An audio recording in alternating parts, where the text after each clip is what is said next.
Yo, it's Guido coming at you with a Tactics Talk. Welcome back. Thanks for tuning in on today's episode. I just had this battle. I was going to call this video Smashing Passives. Seems like kind of a negative connotation, doesn't it? I was going to harangue people and the way they played and some other things like that, but we're going to take a slightly different angle at this, and we're going to talk about things that win in this game and why they win. Hit my mic right there. So this map is really good, proc, at showing positioning and reaction because it is so wide open. It's not channelized, other than we do have the railroad tracks that kind of separate one side from the other a little bit. But it has a lot of crossfire opportunities. It's a difficult map to play. It's a general rule, newer and bad players, and I guess we can throw inexperience, but I'm going to say bad. Even if you can be new and bad, right? You can be experienced and bad. As long as you're trying to get better, that's all we can ask. But if you're objectively not a very good player, then we can throw that word out, bad player. Bad players don't like this map because it's hard to play. There's no place to go. There's actually a couple places to go, and we'll talk about that, where you can stare in one direction and not worry too much about whether you're being shot from the side or spotted or any kind of actual mental activity really required. And that's the 1-2 line. You can go there and you can camp. That is generally where you find the bad players congregate on this map. Now, sometimes I go there. Depends on the map, depends on the tank I have, depends on whether I really want to think or not. The fact is, in this game, that what you do matters. If you're still coming to my channel and you still believe that what you do doesn't matter,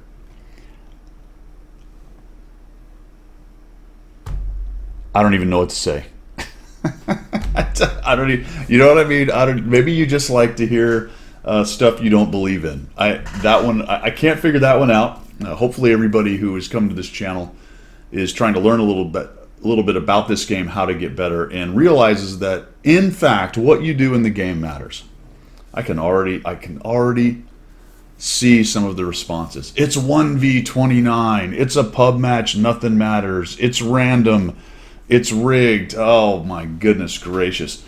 After 10 years of this, and to be quite honest, it doesn't take this game to know this. To be fair, if you played any kind of competitive anything at any point, whether it's team or solo, what you do matters. What you do on a team matters. What you do solo in a sport, at work, whatever it is. This happens to be a pixel tank game with two random teams that get put together, and the fact that it's random teams that get put together changes nothing about the fact that what you do matters. If you do well, most of the time, it's going to help you win. We all live in a 45 to 65% win rate in this game, with some outliers, notable outliers for various reasons. So within that 45 to 65%, if you do well, more often than not, you're going to come out the winner. And that more often than not may be 51% or 3% or 55% or 62%. So the question is, what is that? What is it that matters in World of Tanks? Well, World of Tanks is something of a chess game. It has to do with map control, with positioning, with repositioning, and with time. You can see we've only got 15 minutes to make this thing happen. It's at its core an HP reduction game with no respawn, no HP recoup mechanic. We do have repairs and some other things for modules, for crew, for medkits, but we cannot actually add hit points back to the tanks, at least in the basic random game. Time, positioning, relocation / responding to the match that is happening, and HP reduction. Those are the keys to this game. That being said, how do you do that? Well, the first thing you do is you position correctly. We'll get started here. I'm in my King Tiger, tier 7. We're on proc, spawned into the north. I'm headed to where? 5-6. If you ever watched my any of my videos, most of the time with a heavy, I'm going to go to 5.6. Why do people not go 5.6, and why am I going to 5.6? Well, I'm going to 5.6 because it's a controlling spot for most of the map. Gets me shots over the 1-2 line, gets me shots over to the 9-0 line, helps spot and control the 5-6 line, so the enemy team has a harder time doing that on their side. It's just a good spot to go, my friends. It's one of the spots on this map that wins the game. Period. It is. That's facts. It's just facts. If you are sitting there saying, yeah, but Guido, you know, this one time, all right, outliers are fine. I got it. Sometimes they work. I show them on my channel as well. I like to see them. This is the high percentage play with a heavy. Why do people not go 5-6 line? Well, it's hard to play. I didn't go 5-6 line a lot when I wasn't very good at the game. I went and hung out on 1-2. Sometimes I went to the hill if I had the right tank for it. But by golly, did I ever go 5? No, I didn't go 5-6. That's where crazy, stupid people went. Except that that's usually where good players go. If I'm sounding cocky or condescending, that's probably true. It's probably true. All right, here's what I'm doing. Try to take a shot at that. Take a shot at that guy. Because while I was watching this game develop, it once again, as it has many times in the past, struck me at how little people are interested in thinking or learning. And it's a bit frustrating. I'm not saying that's a lot of the people that watch this channel. Probably not. A lot of you are trying to learn, get better. I'm still trying to learn and get better. I mean, I am certainly willing to consider the idea that going to A1 and camping and using your team as a meat shield is the way to victory. If I've ever seen consistent evidence of that, I might have changed my mind. But after 10 years, there is zero consistent evidence of that other than outliers. Other than outliers. Now, of course, we're using one game as something to prove the rule here, right? We're trying to say, well, this one game. Guido's trying to say this one game proves his philosophy in the game. Well, this one game happens to be how this map is usually won. After 10 years of experience of watching this, watching probably at this point hundreds, if not thousands, of replays, this is how this particular match and map is won.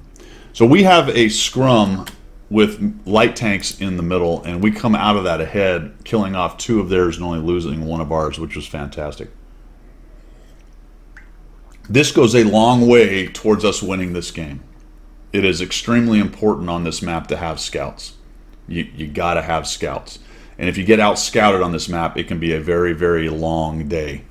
Now you will notice that I have 1, 2, 3, 4, 5 guys back on the red line. I'm not sure if the 40 TP or the other guy are actually moving up. Maybe they are on the move. The TOG is just slow. But myself and the T150 have come up to this, and the T45 have come up to this 5-6 line. And now we're going to start engaging maybe their 5-6 line guys, looking for shots up onto the hill where our 3002 is, over there on the left side. And then kind of keeping an eye, because I'm not really liking what's going on over on the 1-2 line. We have right now just a T25 AT, a couple already in an MT25. So we're going to start looking for shots. And I kind of expect maybe their ONI or their T29 to show up on the 5-6 line. Good players, that's what would happen. Especially the T29, who happens to have a really good turret for this little battle over here. So I sort of expected to get spotted, but I don't. So there's nothing there. A couple already have come in there. That's another reason why people don't like to go to the 5-6 line. Already shoots you. There are 2 in this game. Thankfully, it's not 3. And then another kind of interesting thing happens. The MT25 goes zinging in, and you know what he showed me? There isn't anybody on the 5-6 line. He didn't spot anybody. Unless they're very well bushed up heavies, which is highly unlikely, there just isn't anybody from the purple team on the 5-6 line. The RD nukes the poor AMD 178 Bravo. And then we've got this poor 278 gets lit. We nuke him. And at this point, I see the MT25 pushing in. Holy cow, there's nobody over here. And because we've sent 2 or 3 good players, or at least players who are trying to play the game, onto the 5-6 line, this is a bad situation for the Purples. In this game, even though it looks fairly even, we are ahead in tanks. We're pretty close in hit points. It is over, folks.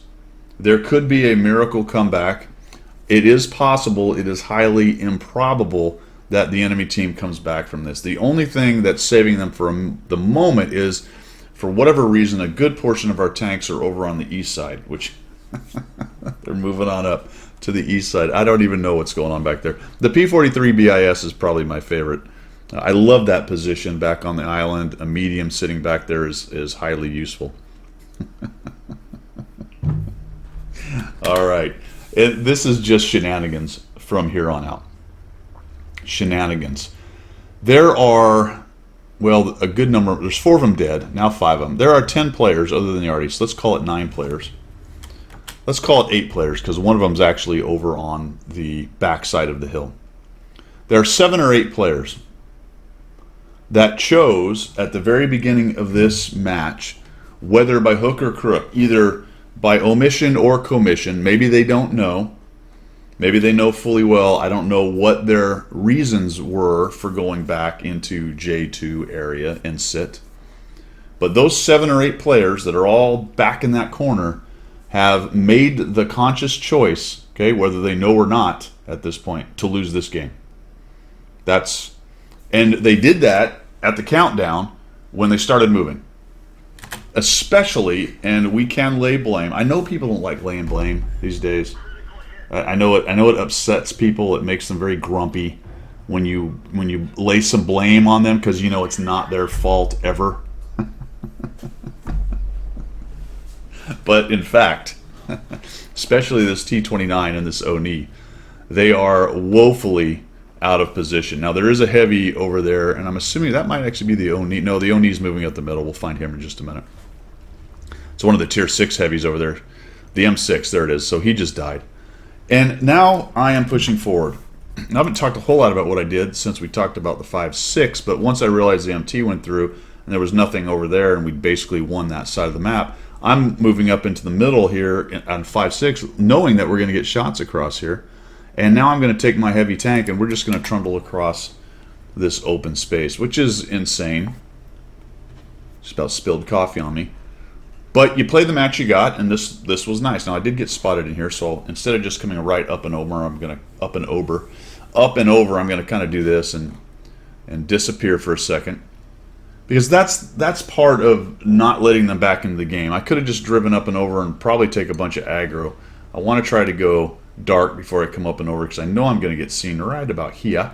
So 1001, 1000, there you go. So the second I went over, I bounced the 3002. They still have some pretty good guns in there. I mean, those German tanks, the 3002, the 3001, even the 40 TP, they all hit pretty well. You've got the machine gun Thunderbolt. You've got the Oni, but the Oni kind of figured it out, I think, and said, well, the jig is up. I have to push to do something. So off he goes, at least, pushing into these guys. And now, remember when we talked about at the beginning that this game is largely about map control and reactions. So our team went to the right places. The one thing I would say we didn't do very well was the 1-2 line, but we still had the scout kind of looking around. He's dead now, the MT-25. Kept them honest. The enemy team did not assess that they had an overmatch, whether they just didn't know it or they weren't able to kind of keep track of numbers or they weren't paying attention or they don't know about that as far as how to win this game. They didn't push the 1-2 line where they had an advantage. We would have to talk to that team to kind of get and understand what was going on there. Would be cool one day to have all 30 people in one room and do a debrief of matches like this and see and try to get inside of people's heads. I think you wouldn't like what you found in some of those cases. But anyway, I am going to sneak up underneath these guys. And frankly, the purple team, even though, again, it doesn't look like they're in too bad a shape, they're in absolutely horrible shape. They're completely surrounded. They're in a complete crossfire. And this is an interesting thing for me about players who say things like it's me versus 29, use my team as a meat shield, it's not my fault, there's nothing I can do, all of these kind of words that indicate that it is not whatever they did had nothing to do with the loss. They get into these situations and they don't even know how they got there. They don't understand that all the other decisions made by other players in the game got us here. This wasn't random. We didn't just randomly show up with 6 tanks hiding in a corner.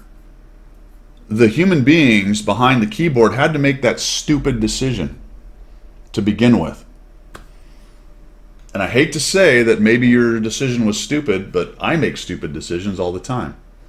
What I don't do is act like it wasn't my fault and it was matchmaker, randomness, rigging, wargaming, the ghost in my pocket, whatever. I know this is going to irritate some people. And don't take it personal. Even though I'm looking at the camera, maybe I'm not talking to you. I don't know. Am I? Possibly. Talking to myself as well, because I blame stuff on other people all the time. If that guy had just done this, we'd have won, blah, blah, blah. Ultimately, all you can control is yourself. That is so important. So important. And now let's just not get too crazy about life in general, but in a pixel tank game, the fact is what you did in that match matters. And it has a direct correlation to whether you got a W or an L and whether you did 2,000 damage or 200 damage. Period. Full stop. End of sentence. This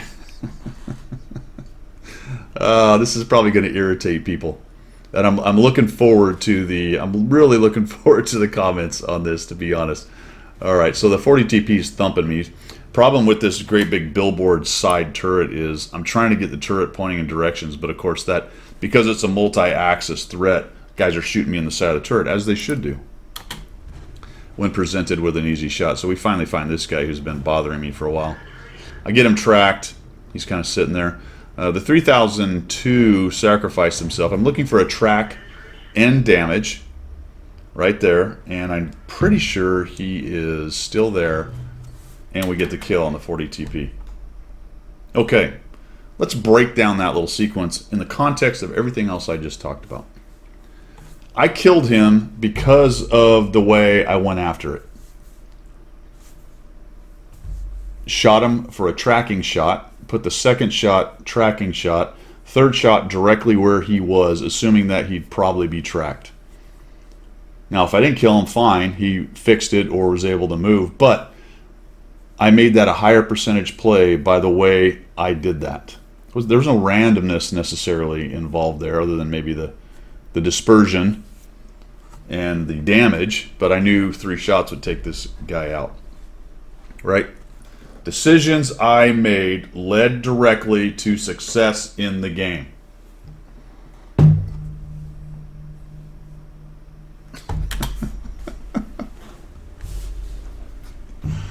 Oh man. All right, so here's a decision I made. I'm just going to drive in, knowing full well I'm going to get spotted. We'll just shoot him, and now I'm getting machine gunned by the Thunderbolt. All right. There was a better way to do this. Once I got hit by the Thunderbolt, I should have made my angle about this right here.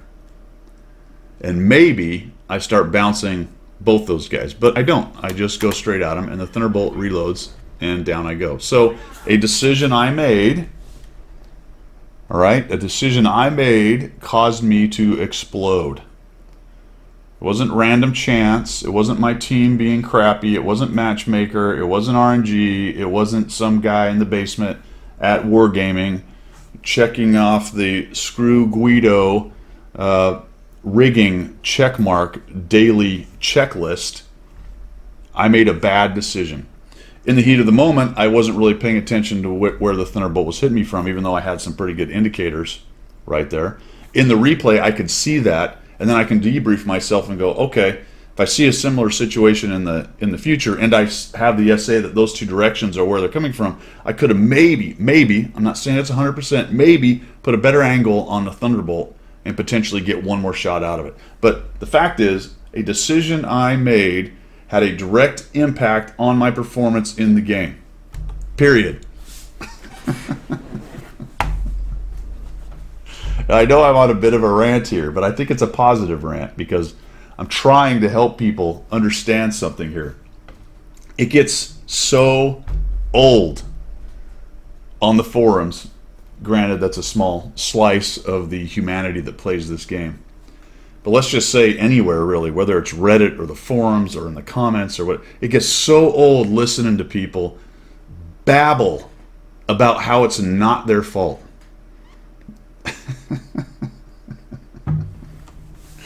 Okay, so does that mean you have to take the weight of the whole world on your shoulders? The whole Pixel Tank war game, the whole World of Tanks Pixel Tank world on your shoulders, and it's all your fault, everything, all the time? No. No. But what you do does matter. It is directly reflected in your win-loss rate, in the amount of damage you do in the game.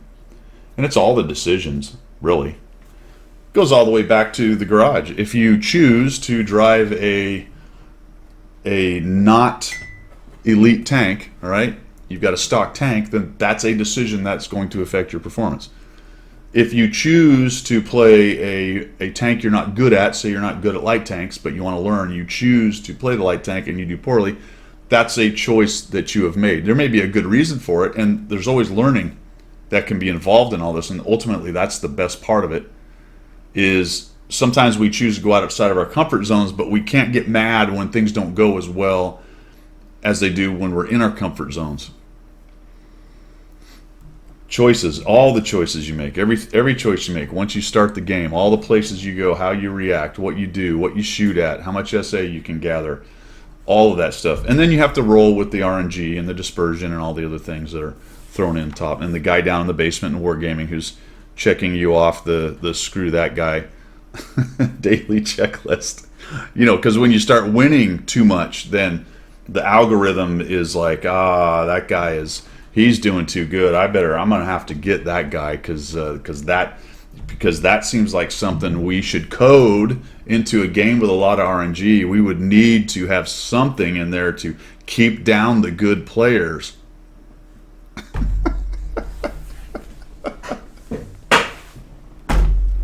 All right, call me a shill, call me wrong, call me Alice. I don't care. Call me whatever you want. I thought this game was a great example, though, to talk about all of that stuff.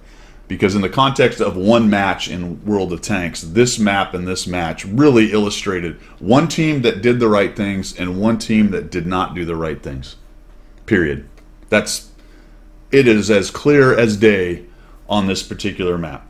The only time the purple team was kind of doing the right thing is contesting the scout thing, which they lost. So that was the right idea for their scouts to start figuring. But you know what? There was nobody up there to help them anyway. All their guys were down in K1, right? There was nobody on 5-6 to get shots on guys. Our guys moved up, helped kill off their light tanks. Their guys were all still driving over to K1. I guess possibly stopping off to get the marshmallows and the Hershey's and some graham crackers, especially the T29 and Oni. Good God, what are you guys doing down there? Anyway, that's my video for the day. Let me know what you think down below. I can't wait for this. This is going to be exciting. I'm going to... That's all I've got for today. Thanks for tuning in. I do appreciate it. If you're looking for help in the game, I do offer coaching. Contact me, Guido at 1212gaming.com. I'll send you the information on that. Otherwise, keep the content coming as well. I will do as many replay analysis and things on the channel, as always, as I can. Helping people out is what we're here for. That's all I've got for today. We will see you.